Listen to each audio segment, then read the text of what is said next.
65 years after independence, Nigeria finds itself at a critical security crossroads. The journey from colonial rule to self-governance was meant to usher in peace and prosperity, but instead, the country has battled persistent insecurity that has evolved in complexity over time. From the early post-independence years marked by political instability, coups, and a devastating civil war. If civil war comes, and I do think it is imminent, you're quite right, it will for us be the price of freedom. Nigeria's security landscape has been shaped by deep-rooted ethnic tensions and regional rivalries.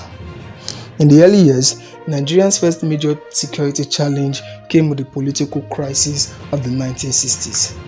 Tension between regions eventually fueled the Civil War, a dark period that left lasting scars. Though the war ended more than 5 decades ago, its memory still lingers as a reminder of what insecurity can do to a nation's unity. And the Biafrans are having trouble getting their troops to advance from their forward positions. Most of their bullets are going into the ground ahead. Years later, militancy in the Niger Delta became the next wave of conflicts. Angry youth, driven by neglect and environmental damage, took up arms and disrupted oil production, shaking the backbone of the country's economy.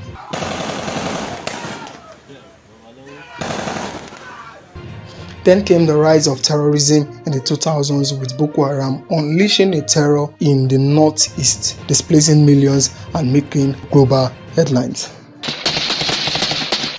These challenges are not random. They stem from systemic issues like weak governance, corruption, high unemployment, poverty, porous borders, and underfunded security agencies. Recently, the Katsina state government made a peace deal with leaders of armed gangs known as bandits. These groups gave up weapons and freed 17 hostages, which brought relief to affected communities. Unlike Boko Haram, these bandits are driven by money, kidnapping, stealing, and extortion. Their growing links to jihadist groups make them more dangerous. While the deal looks like a step toward peace, experts warn it may not last and could have hidden risks. Nigeria has tried similar deals before, often with mixed results. Families are torn apart daily, with children and women often being the most vulnerable. Farmer-herder clashes, once isolated, have now escalated into violent confrontations that threaten food security and rural livelihoods. Added to these are other crimes like cultism, armed robbery, and cybercrime, which have found new ground as the nation becomes more digital. Behind these challenges lie deeper issues that cross across governance and society. Weak leadership and corruption have crippled efforts to build a strong security system. While poverty and unemployment continue to fuel frustration among young people, Nigeria's porous borders make it easy for illegal arms and fighters to move in, while security agencies remain poorly funded and ill-equipped for modern threats. These root causes have combined to keep insecurity alive, making it more than just a problem of guns and bullets.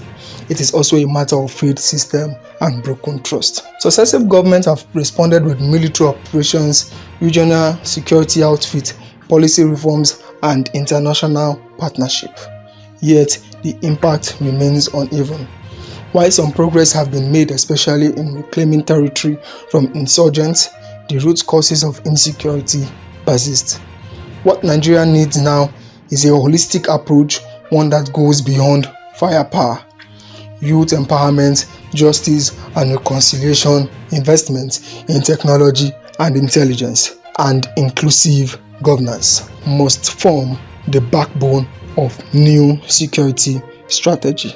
At 65, Nigeria stands not just at a crossroad, but at a moment of reckoning.